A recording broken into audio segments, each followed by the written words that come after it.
Aleluia. Nós te louvamos, Senhor, te engrandecemos, te exaltamos. O Senhor é digno de receber o nosso louvor, o Senhor é digno de receber a nossa adoração. Somos gratos a Ti, Deus, pelo que o Senhor tem feito, pelo que o Senhor ainda vai fazer nas nossas vidas. Amém. Meu irmão, sejam bem-vindos. Glória a Deus, você pode se assentar. Eu queria só fazer aqui um momento da oferta, antes de nós irmos para o momento da palavra. E eu quero aproveitar um texto que eu vou utilizar na pregação. Será que alguém me ajuda? Vamos ficar mais perto, né?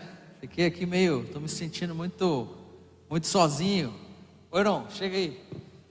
Ajude a... Não vamos derrubar aqui, né?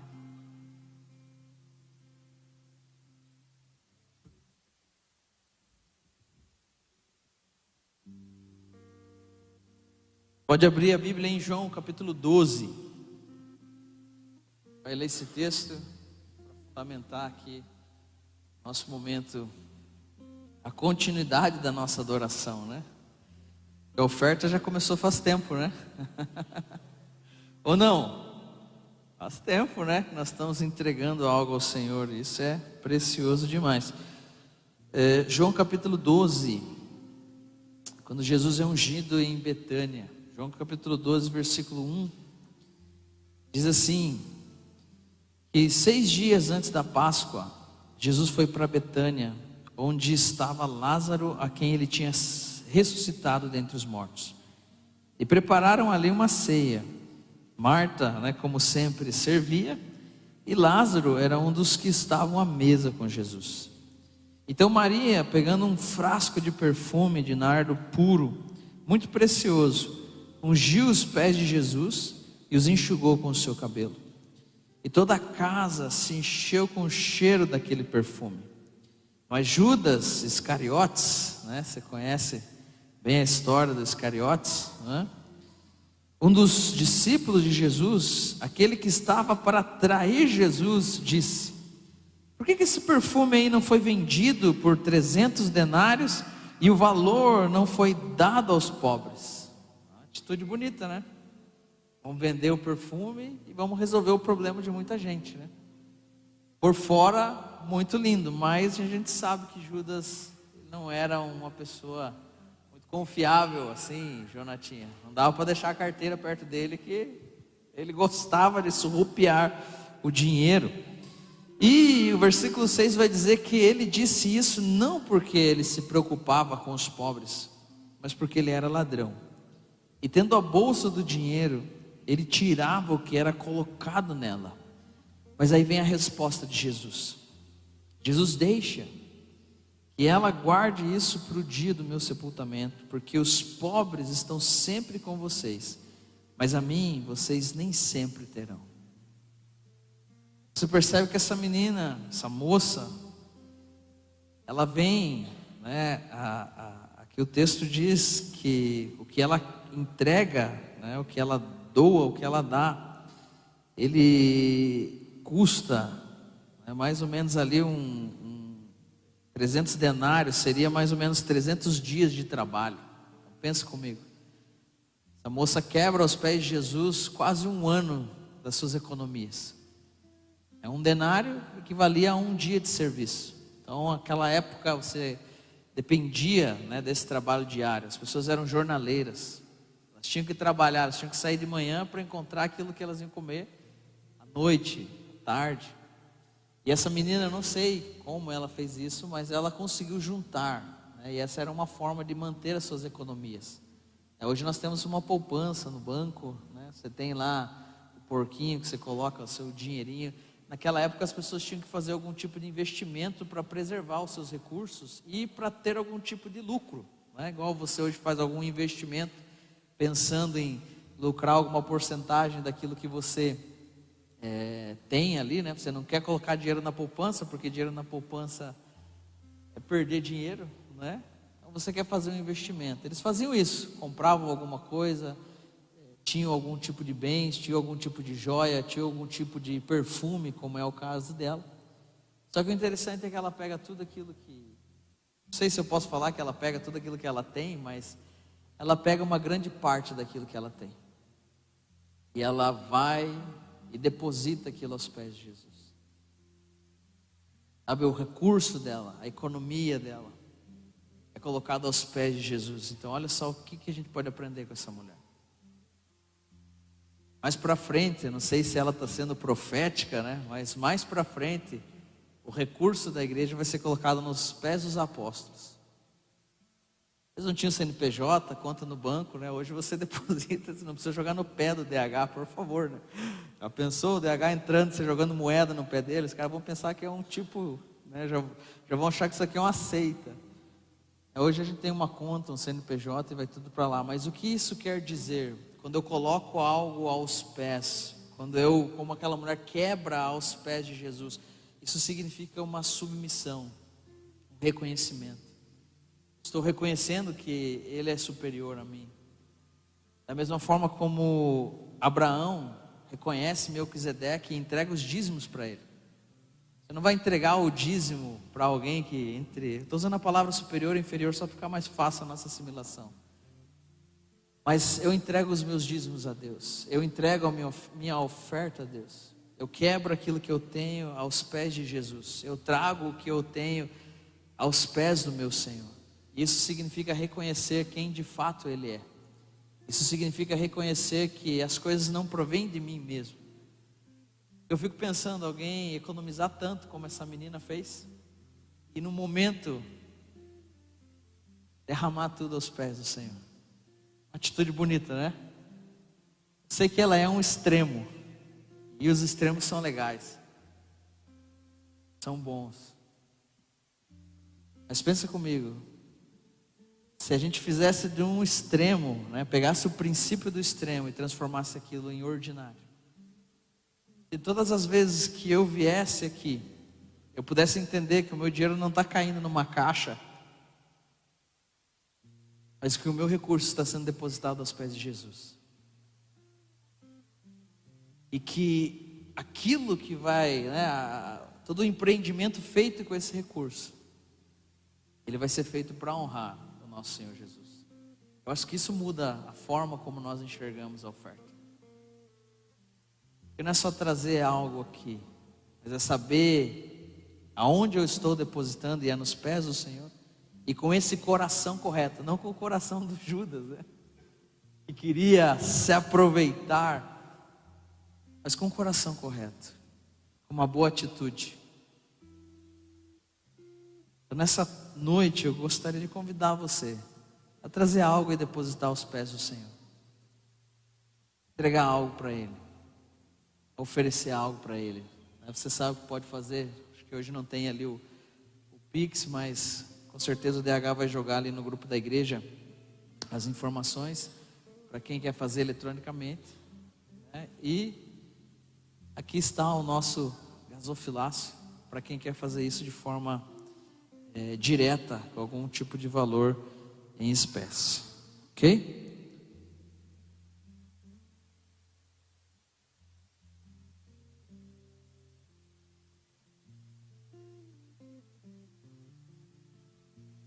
Vamos orar?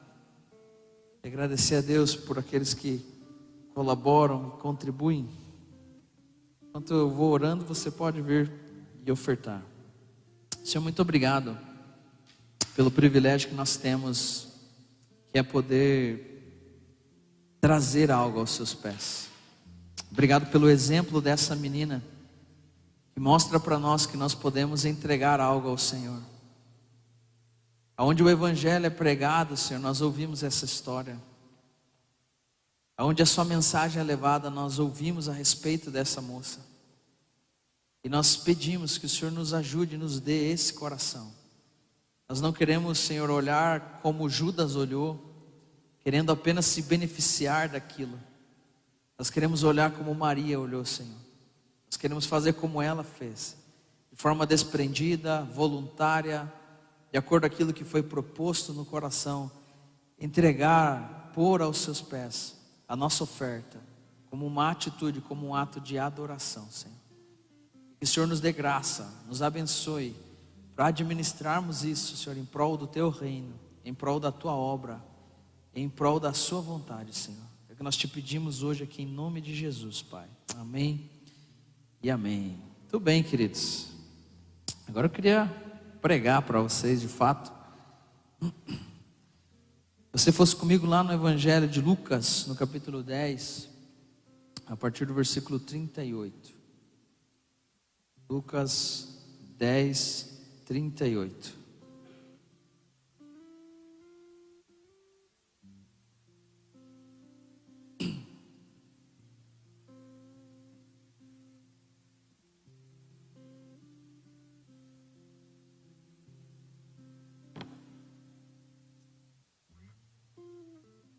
Já achou? Está comigo aí? Vamos ler junto? Essa pequena porção. Quando eles seguiam viagem, Jesus entrou numa aldeia, e certa mulher chamada Marta hospedou-o na sua casa.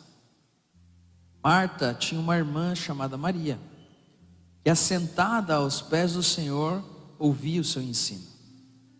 Marta agitava-se de um lado para o outro, ocupada em muitos serviços.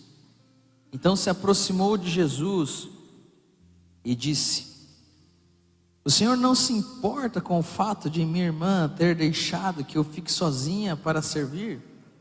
Diga-lhe que venha para me ajudar. Mas o Senhor respondeu: Marta, Marta. E eu vejo o ar de Jesus aqui, eu não consigo ver Jesus brabo aqui. Vejo um Jesus bem The Chosen assim, né? Já que vocês estão gostando da série, né? Um Jesus bem legal, dizendo: Marta, Marta, você ainda está inquieta e se preocupa com muitas coisas, mas apenas uma é necessária. Maria escolheu a melhor parte, ou a boa parte, e esta não lhe será tirada. Pai, nós oramos mais uma vez pedindo que a Tua palavra possa ministrar o nosso coração.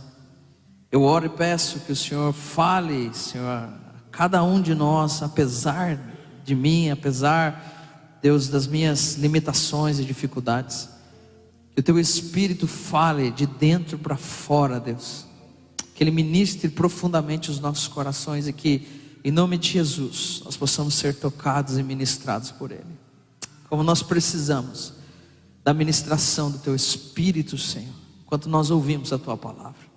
Nós te pedimos isso em nome de Jesus, Senhor. Amém e amém.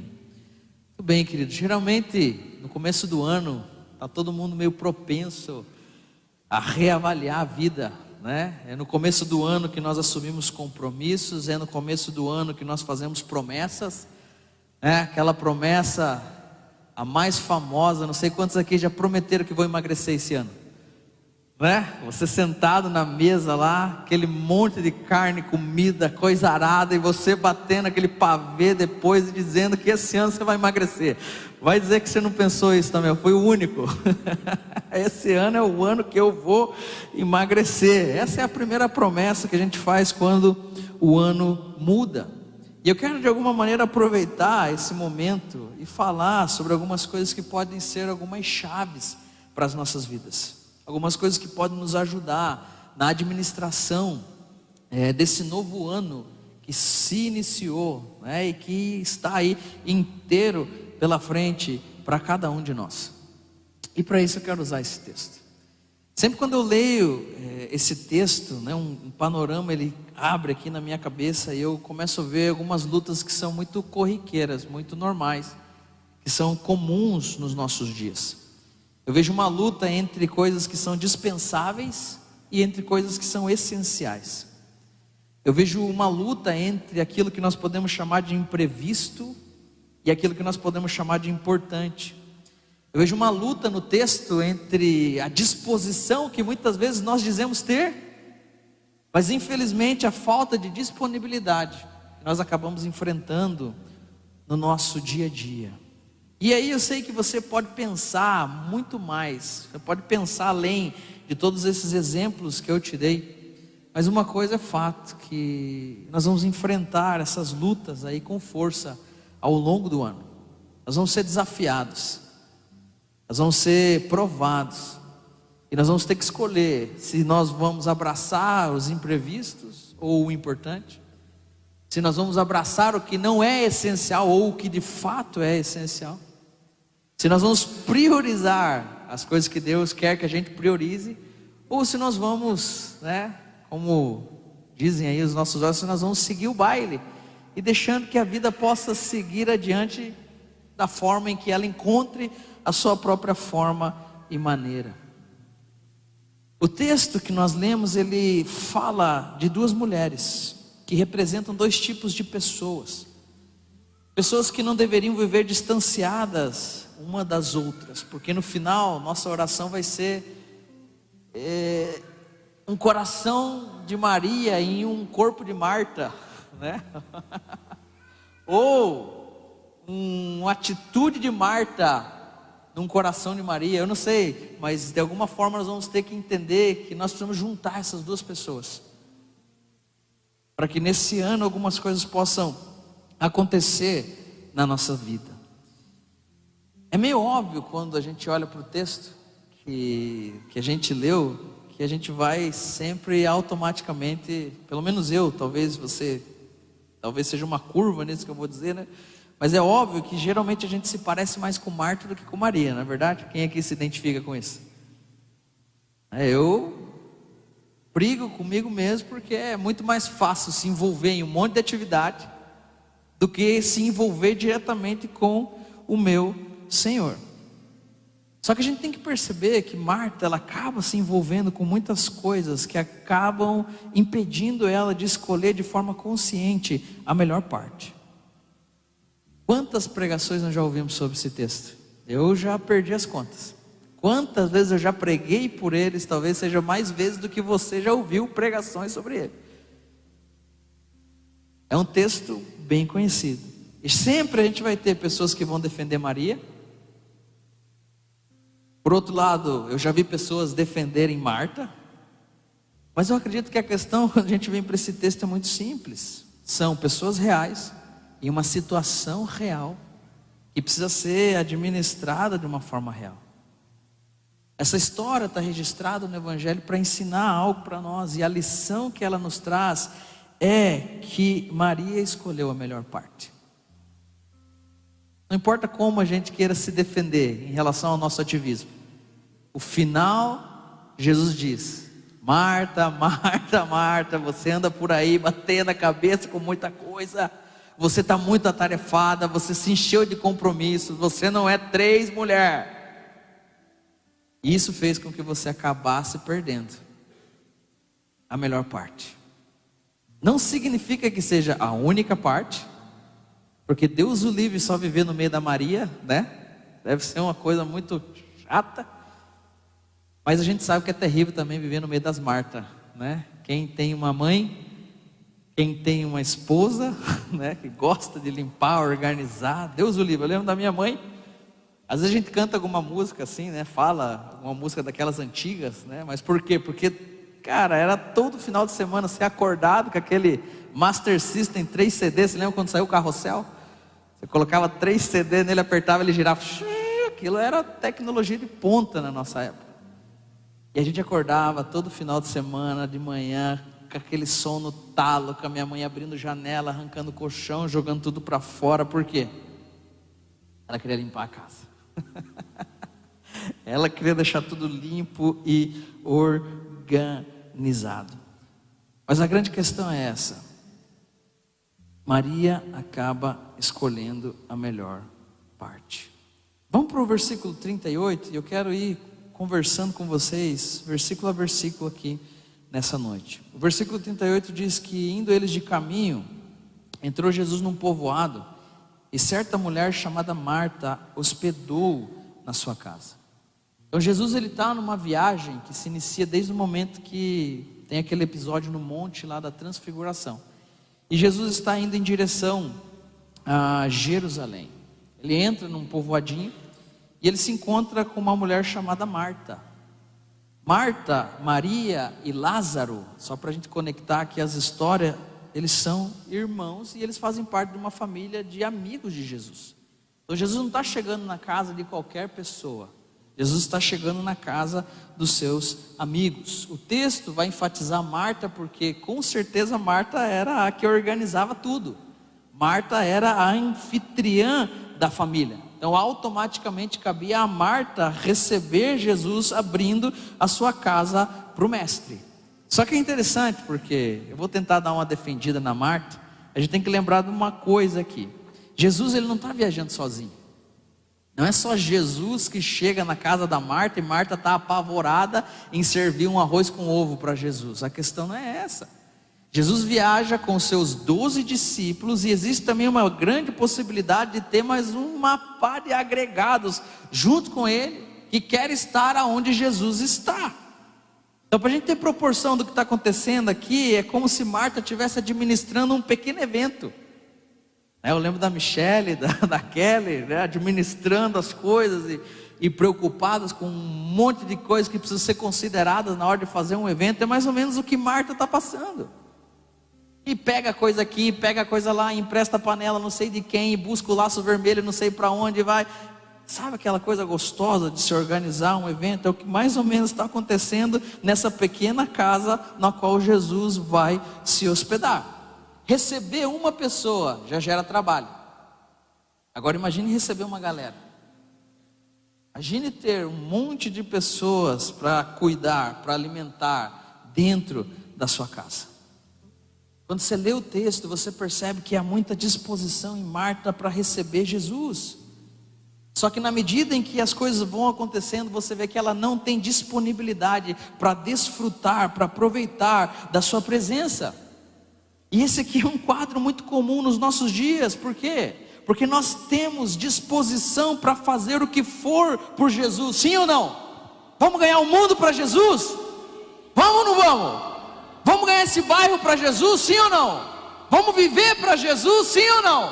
Vamos fazer o que Jesus pede? Sim ou não? Agora, quantos podem vir aqui amanhã para a gente então fazer um evangelismo aí na rua? Já complicou, não é verdade?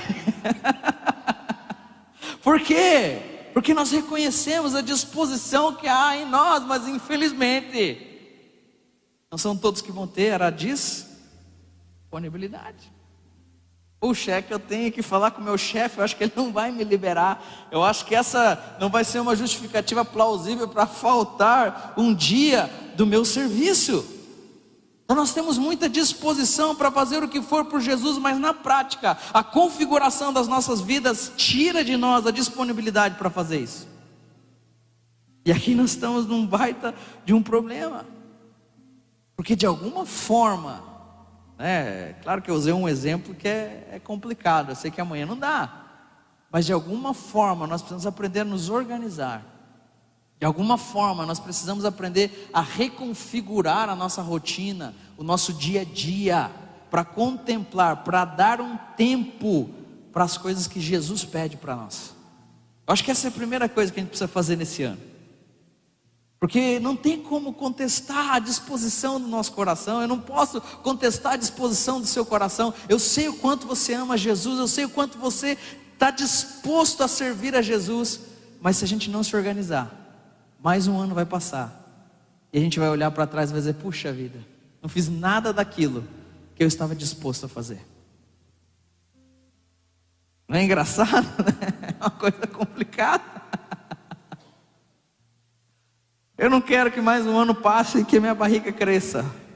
Eu quero que ela diminua. Só que para isso eu vou ter que me organizar.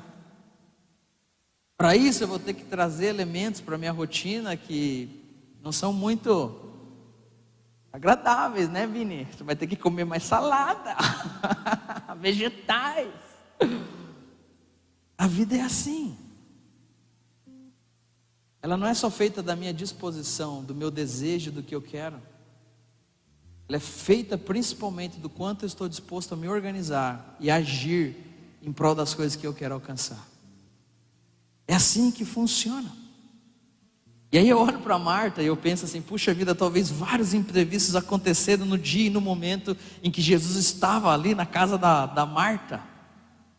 Porque é uma coisa de louco, né? Não sei vocês, mas você vai receber alguém na sua casa E aí não sei, é coisa que nunca termina, nunca acaba na casa da gente. Você vê que naquele dia não tem. Você vai procurar o sal. Fala, meu Deus, acabou o sal. Sabe, coisas bobas, você tem de tudo, você se lembrou de tudo, você se preocupou com tudo, mas você esqueceu de uma coisa que às vezes, sabe, a gente não percebe, não vê, não imagina, não analisa. E aí temos que começar a administrar esses imprevistos que vão surgindo. Só que enquanto Marta estava para lá e para cá administrando esses imprevistos, ela deixou de lembrar que apenas uma coisa era importante naquele momento. É que Jesus não queria comer alguma coisa depois. É que Jesus não estava com fome, cansado da sua jornada, da sua viagem. Não é que tem que receber Jesus mal na casa. Mas é que naquele momento, quando nós vamos ver em Maria, por que ela se assenta aos pés? Porque quando um rabino ensina, ele ensina sentado. Naquele momento todos deveriam parar. Naquele momento todos deveriam pôr sua atenção, seu foco naquilo que estava ensinando Jesus. Não tinha que ter ninguém para lá e para cá. Sabe quando você está pregando, fica aquela... Não tinha que ter isso. Por quê? Porque era um momento de receber. Só que o imprevisto e as circunstâncias arrancaram Marta da realidade daquilo que é essencial. Isso faz a gente pensar em outra coisa. Isso faz a gente pensar no que nós queremos investir. Sabe, daqui para frente, vamos pensar assim, já que a gente gosta dessa mudança de ano e isso mexe com a gente, nós temos que perceber que daqui para frente, nesse ano, a gente vai precisar discernir de forma profunda quais são as coisas nas quais nós vamos investir. Marta tinha uma oportunidade de ouro, Jesus estava na sua casa, mas ela resolveu investir o seu tempo em outras coisas. Eu e você temos a mesma oportunidade de Marta. Jesus está na nossa casa, mas aonde nós estamos investindo o nosso tempo?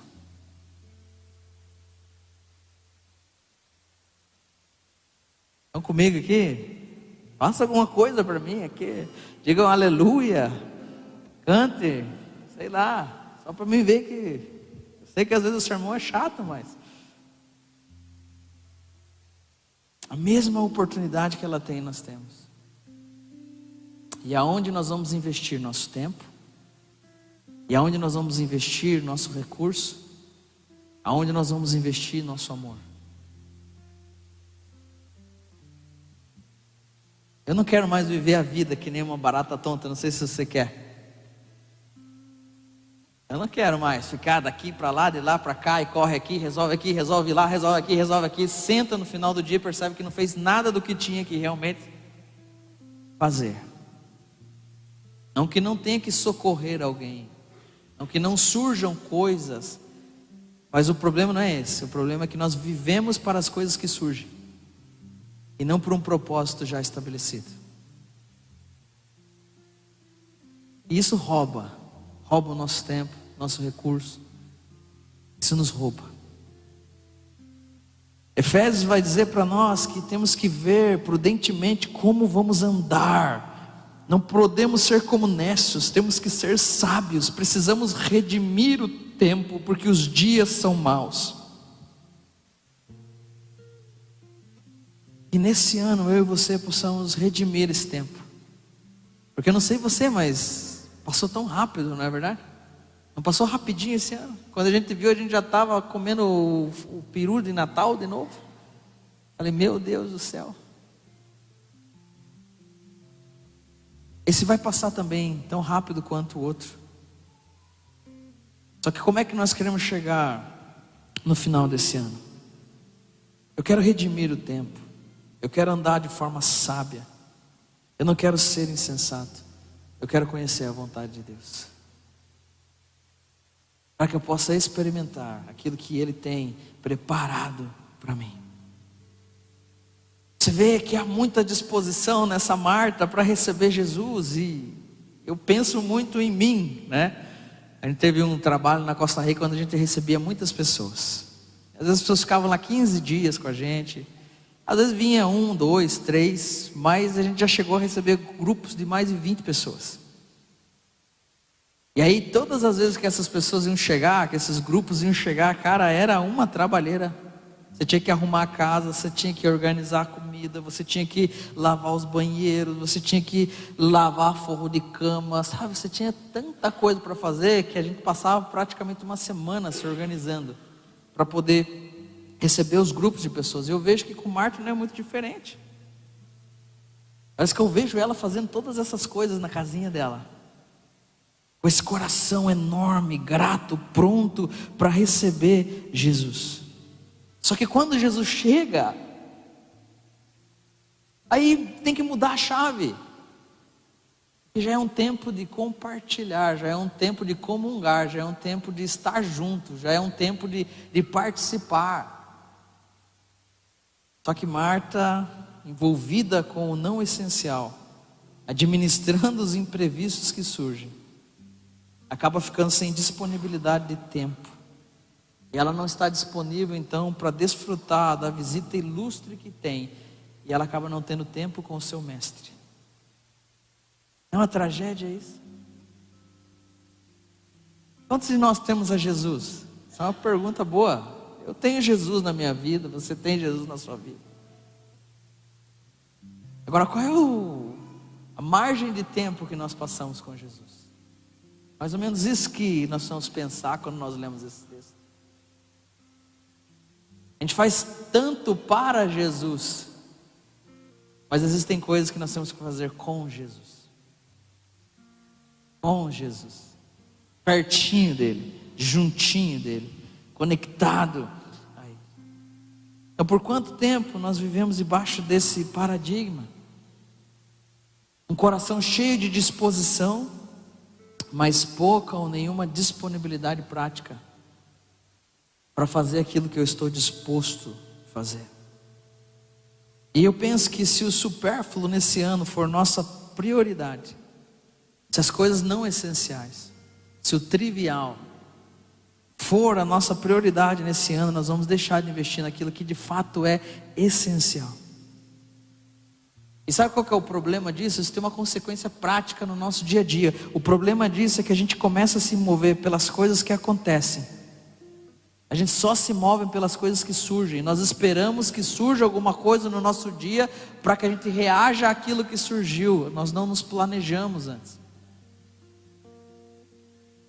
E aí a gente vira escravo das circunstâncias e acaba vivendo pelas coisas que estão acontecendo e não pelo que deveria acontecer. E aí eu acabo virando escravo da decisão dos outros,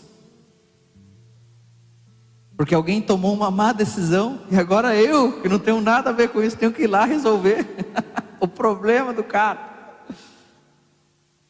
Claro que existem circunstâncias, situações, mas está entendendo o que eu estou dizendo? Se você não planeja a sua vida, alguém vai planejar por você. Se você não tem prioridades na sua vida, alguém vai trazer prioridades para você. Se você não tem um objetivo claro para aquilo que você quer no Senhor, em Deus, as pessoas vão começar a encher você de tanta coisa que você vai acabar se perdendo.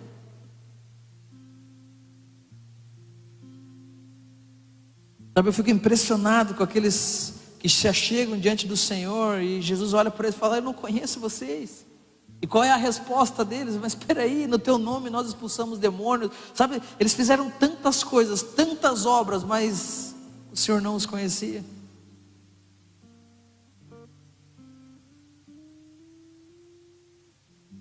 O Senhor não sabia quem eles eram. Imagine que coisa complicada é servir a alguém que você não conhece. Servir a alguém com quem não me relaciono.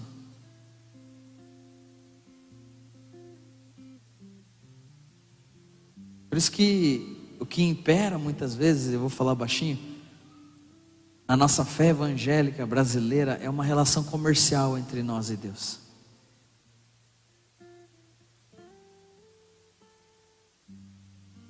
Já parou para pensar nisso? E nós temos uma relação comercial. Não estou falando só apenas da questão do comércio, mas comercial no sentido de que não há um aprofundamento nas relações. É o bom dia, Senhor, bom dia, Senhor.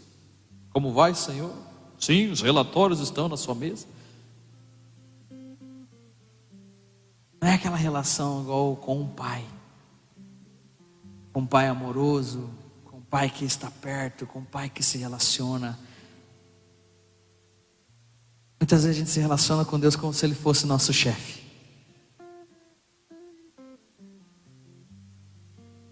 Isso precisa ser invertido na nossa mente, amém? A gente tem que mudar esse paradigma, tem que mudar a forma de ver a nossa relação com Deus e começar a ver a Deus como um pai cheio de amor, de misericórdia, que quer estar perto dos seus filhos. E quando essa chave muda na nossa mente, nós começamos a entender as prioridades do reino de Deus. Nós começamos a entender, como seguidores de Cristo, que nós estamos vivendo numa contracultura, que nós estamos na contramão de tudo.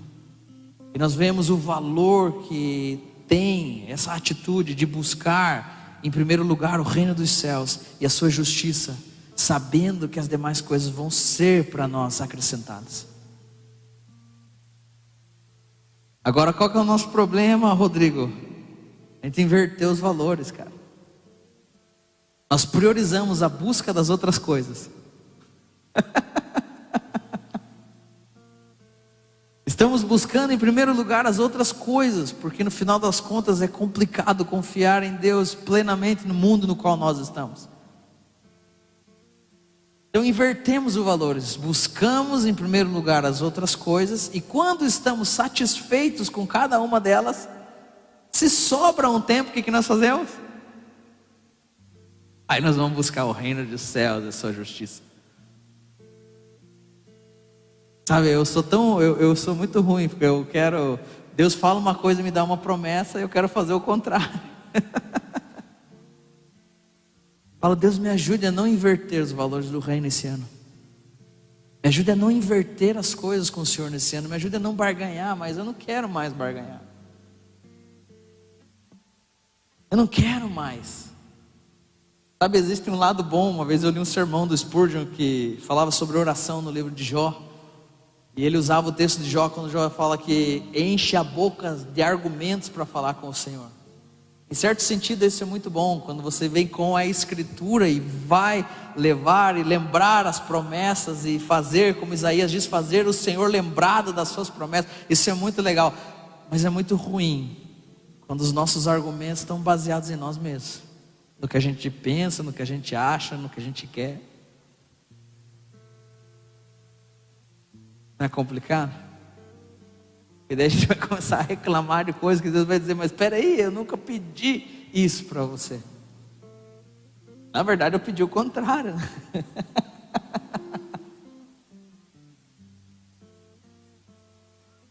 Jesus nos ajude a não inverter as coisas do reino dos céus. Que nós possamos nesse ano buscar o reino de Deus e a sua justiça em primeiro lugar, como sendo nossa prioridade, crendo, confiando que nós temos um Pai de amor, que é poderoso para suprir as nossas necessidades. Amém? Estamos juntos? Vamos ir trabalhar feliz, crendo que só podemos ir porque Ele nos abençoou, porque Ele está conosco.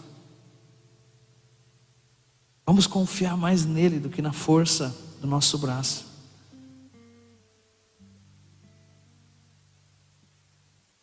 Jesus, ele está na casa de Marta. Eu acho muito legal porque quando você vai na casa, você vai conhecendo as particularidades das pessoas. Se você frequenta muito uma casa, você começa a participar da vida íntima da família. É legal porque daí o casal não tem vergonha nem de brigar na tua frente mais. Aí você fica ali, né, tipo aquela cara de paisagem. Ou, às vezes a amizade é tão bonita que você até se mete no meio da briga, né? E quer dar o pitaco. Não, peraí, irmã, eu acho que isso aí não é bem assim. Peraí, irmão, acho que você já está exagerando. E vira aquela coisa gostosa. Jesus está na casa dela, conhece as suas particularidades, participa da vida íntima da família. Não tem barreira, não tem multidões, não tem nada que possa impedir uma aproximação profunda de Marta em relação ao seu mestre. Ela pode desfrutar da presença do Deus encarnado, mas infelizmente existem outras coisas mais importantes para fazer. Nós não somos Marta demais. Porque tudo isso também está disponível para nós. Só que a gente sempre encontra algo mais importante para fazer. Só que Marta, ela tinha uma irmã. Essa irmã se chamava Maria. E essa Maria, na visão de muitas pessoas dos nossos dias, ela ia ser naquele momento ali. Se alguém chegasse meio de supetão e pegasse Marta fazendo tudo e Maria sentada, já iam falar: é mulher folgada. Assim ela ia ficar taxada. Só que a gente tem que ir com calma, porque na ótica de Jesus, na visão de Jesus, ela não estava sendo folgada. Ela estava experimentando a melhor parte, a parte que jamais seria tirada dela. Olha o que diz o versículo 39. Tinha ela uma irmã chamada Maria, e essa ficava sentada aos pés do Senhor a ouvir-lhe os ensinamentos. Então você vê que diante de Jesus naquele momento, Maria não assume essa vida de ativismo que assumiu Marta. Ela conseguiu separar um tempo na agenda dela para se assentar aos pés de Jesus e para ouvir as palavras de Jesus. Sabe, é uma correria, é uma loucura, mas mesmo assim, Maria resolve se assentar aos pés de Jesus. E aí é o que eu quero aplicar aqui. Por que Maria conseguiu fazer isso? É porque ela conseguiu fazer a distinção entre o que é essencial e o que não é essencial. Ela conseguiu ir além da superficialidade daquela atividade naquele momento para entrar em algo mais profundo. Porque o que estava acontecendo ali, irmãos, era maravilhoso. Jesus estava na casa. Jesus estava na casa. E aqui eu e você vamos começar a quebrar algumas ideias. A gente tem que quebrar uma ideia, porque muitas vezes você vai ver a Marta como a que serve, como quem trabalha, e Maria como alguém que não faz nada. Só que você tem que lembrar de uma coisa: esse aqui é um pequeno fragmento da história da vida dessa família. Foi uma ocasião apenas. E a gente não pode tirar conclusões relacionadas a Maria apenas olhando para esse momento aqui. Marta ficou meio braba, né? Não sei se ela ficou brava, mas ela fala: e aí, Jesus, você não vai falar com a Dondoquinha aí? Eu estou precisando de ajuda. Você não vai trocar uma ideia com ela aí para ver se ela vai fazer alguma coisa aqui em casa? Então você vê que Marta fica na expectativa, esperando a ajuda de Maria. Por quê? Porque ela sabia do que Maria era capaz. Ela sabia que Maria de fato poderia ajudá-la, poderia resolver uma série de problemas que estavam acontecendo naquele momento. Maria era capaz de servir, de trabalhar e de fazer. E outro detalhe importante é que Maria tinha economias volumosas. Eu não li para você o texto aqui para fazer oferta. Essa menina tinha um perfume que custava 300 denários, 300 dias trabalhados. E querido, para você ter 300 dias trabalhados, você precisa do quê? Você precisa trabalhar. Não dá para ser que nem o seu Madruga. Tem que levantar e ir para cima. Tem muitos irmãos aqui com a filosofia do Dom Ramon, seu Madruga. Ele dizia que não existe trabalho ruim. O ruim é ter que trabalhar, né? Esse é o seu famoso seu Madruga. Mas Maria não tinha essa filosofia do seu Madruga. Ela tinha economias volumosas e ela entrega essas economias, ela quebra o vaso, ela unge os pés de Jesus, ao ponto de chamar a atenção de Judas, que era o tesoureiro. E meus irmãos, para o tesoureiro ficar impressionado com uma oferta, é porque é grande, né? O tesoureiro, ele lida com os valores, para chamar a atenção dele. Opa, realmente era algo significativo. Como eu li para vocês o texto, eu não vou ler ele, mas cada denário representava o valor recebido por um dia de trabalho. E essa era a economia de quase um ano trabalhando. Eu não acho que Maria não fazia nada e ficava de joelho sendo alimentada pela luz da presença do Senhor. Não era assim a vida dela. A vida dela era uma vida normal, comum, como a minha, como a sua. Só que a diferença é que ela entendeu qual era a prioridade no momento. O que era importante ali. O que valeria a pena. O mundo trouxe para ela uma oportunidade única. E sabe o que ela fez? Ela abraçou. Ela falou, é aqui, né? Não sei se ela cantou aquela música lá, aqui que eu me sinto muito bem. Mas aquele foi o lugar onde ela se encontrou. E essa postura que é adotada por Maria diante de Jesus, o texto diz que ela se assenta, que assentada aos pés do Senhor ouvia o seu ensino. Ela sentada aos pés, essa atitude dela comunicava a realidade do coração de Maria. Por quê? Porque essa era a postura assumida por um discípulo. Todo discípulo que queria aprender com o seu mestre se assentava aos seus pés. E é legal porque essa não é a única vez que Maria se assenta ou se lança aos pés de Jesus. Aqui ela se lança, se senta para aprender. Em João 11:32, com a morte do seu irmão Lázaro, ela se lança aos pés de Jesus para chorar.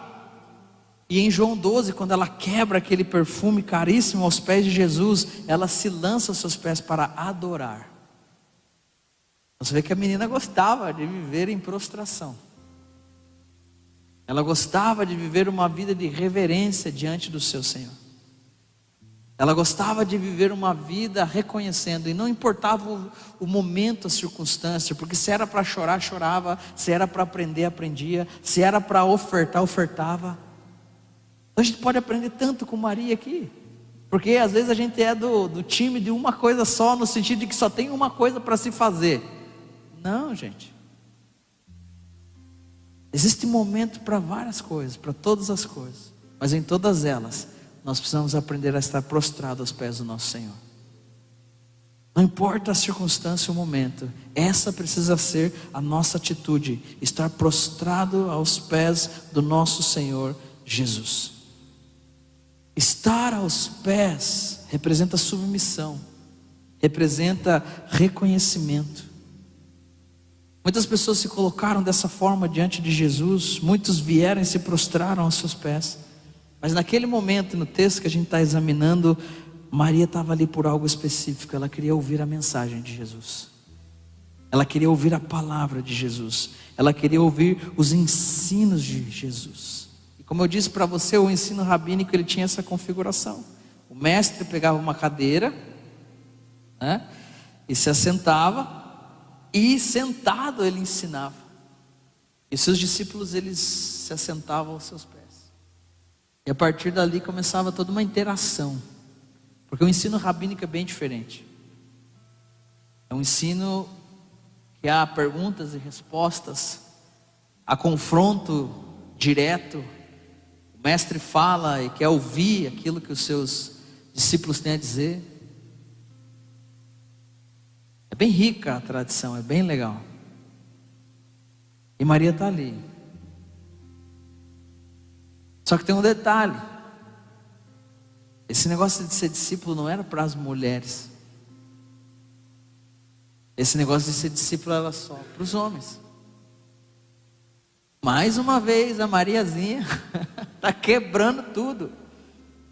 E está dizendo, não, eu quero ser. A minha cultura, o meu contexto, o lugar de onde eu vim, as coisas que eu aprendi, ou seja, para ela não foram, é bonito dizer, crenças limitantes, que impediram ela de se assentar aos pés de Jesus. Sabe, eu não sei se tem algo que te impede de se assentar aos pés dele. Talvez você aprendeu tanta coisa, ou já viveu tanta coisa, Ou, na verdade, eu não sei nada, não vivi nada, eu não sei o que é o que me impede. Mas que a partir de hoje, a gente possa quebrar cada uma dessas barreiras e aprender a se lançar aos pés de Jesus, principalmente para poder aprender com Ele, principalmente para poder ser ensinado por Ele, porque Ele deixou isso claro: aprendam de mim, que sou manso e humilde de coração. O desejo de qualquer discípulo, que está escancarado ali na vida de Maria, era passar tempo suficiente com o seu mestre, para além de receber o seu conhecimento, ser conformado a ele. Quando você naquela época via um rabino andando, você sempre ia ver atrás dele os seus discípulos, como se fosse uma galinha e os pintinhos. E o discípulo que estava fazendo tudo certo era o discípulo que andava mais perto do seu mestre. A recompensa do discípulo era andar perto dele. E a tradição diz que por andar perto dele, ele era coberto com a poeira que levantava, Imagina andar na Galiléia de sandalhão, imagina aquele raiderzão, ofere um chuleirão, imagina aquelas sandálias de couro. A recompensa era andar perto. Quando ele andava perto, aquele pó levantava, ele ficava todo sujo de pó. E ele chegava nos lugares todo sujo de pó. Automaticamente as pessoas ao redor viam e reconheciam e diziam: aí está um discípulo que tem honrado o seu mestre. Aí está um discípulo que tem feito de fato aquilo que pede o seu mestre. Quero andar coberto de pó, mas eu quero estar perto de Jesus, porque esse é o ponto. Naquela ideia, naquela cultura, naquela tradição, um discípulo honrava o seu mestre, ouvindo-o e se conformando a ele, aprendendo e praticando, ao ponto de ser como ele era. Os discípulos, eles falavam como seu mestre, pensavam como seu mestre, agiam como seu mestre. Eles eram praticamente uma extensão do seu mestre. E é isso que Jesus quer que eu e você faça. Mas como nós vamos fazer tudo isso se nós não nos assentamos aos pés de Jesus para ouvir mais dele, para conhecer mais a ele? Romanos diz que Deus nos predestinou. Existe um predestino sobre a nossa vida, e é ser conforme a imagem de Jesus. Como é que nós vamos conseguir fazer isso? É só tendo tempo com Ele, é só estando com Ele, é só vivendo com Ele. Maria, então, com essa atitude, está mostrando para nós que ela é uma verdadeira discípula de Jesus. Mais uma vez eu quero dizer, não é que o serviço e as coisas que Marta está fazendo não têm valor, mas é que tudo se torna secundário diante do Mestre, diante de Jesus. A louça espera, o cachorro pode comer daqui a pouco, porque o Mestre está na casa. Com a atitude de Maria, a gente aprende a priorizar o nosso Mestre. E que esse ano que começa, já estamos no dia 7, que seja um ano onde a gente possa priorizar Jesus. Meu desejo, minha vontade, tem essa dos votos, os meus votos para esse 2024, é que cada um de nós priorize Jesus. A gente se assente aos seus pés e a gente possa priorizá-lo. Só para terminar, quero ler o 40, já estou no meu tempo. Marta agitava-se de um lado para o outro, ocupada em muitos serviços, e aproximou-se de Jesus e disse: Senhor, não te importa de que minha irmã tenha deixado que eu sirva sozinha? Peça para que venha e ajude-me.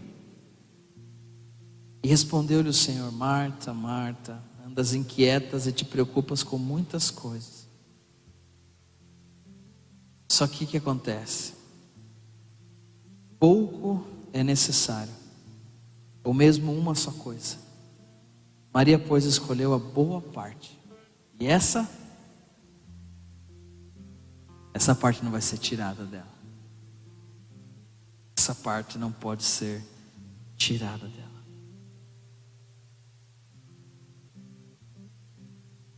Senhor, nessa noite,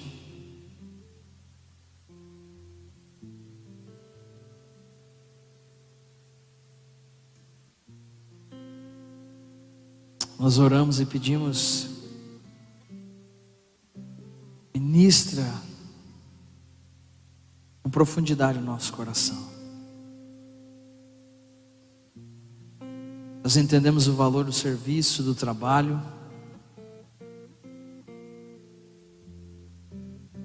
mas nós queremos fazer isso com esse coração prostrado, quebrantado, que reconhece de fato quem o Senhor é. É sério, Jesus. Nos ajude a desenvolver as nossas atividades, mas não a cair num ativismo sem sentido ou propósito. Ajude-nos a priorizar o reino dos céus, a sua justiça, a vivermos as boas obras para as quais de antemão fomos criados. Ajuda-nos, Deus, a caminhar naquilo que o Senhor tem. Tua palavra diz que a sua bênção acrescenta algo sobre nós, mas não acrescenta dores. Que esse ano seja um ano onde possamos desfrutar do teu fluir, do sopro do teu Espírito Santo. Nós estamos cansados de anos truncados, difíceis. Nós oramos que a tua unção venha e possa despedaçar o jugo, o que prende, o que amarra, o que segura, e que nós possamos caminhar de uma forma diferente. Nós queremos aprender a priorizar a presença do nosso Mestre. Nós queremos aprender a pôr cada coisa no seu devido lugar. Nós queremos, Senhor, mas sozinhos a gente não consegue. Sozinho eu não consigo. Eu preciso de Ti. O Senhor sabe que existe tanta coisa para ser organizada, acomodada em mim, e sozinho eu não posso. Sozinho eu não consigo, Senhor. Eu oro e peço isso, Senhor. O Senhor nos ajude em nome de Jesus, Pai. Amém.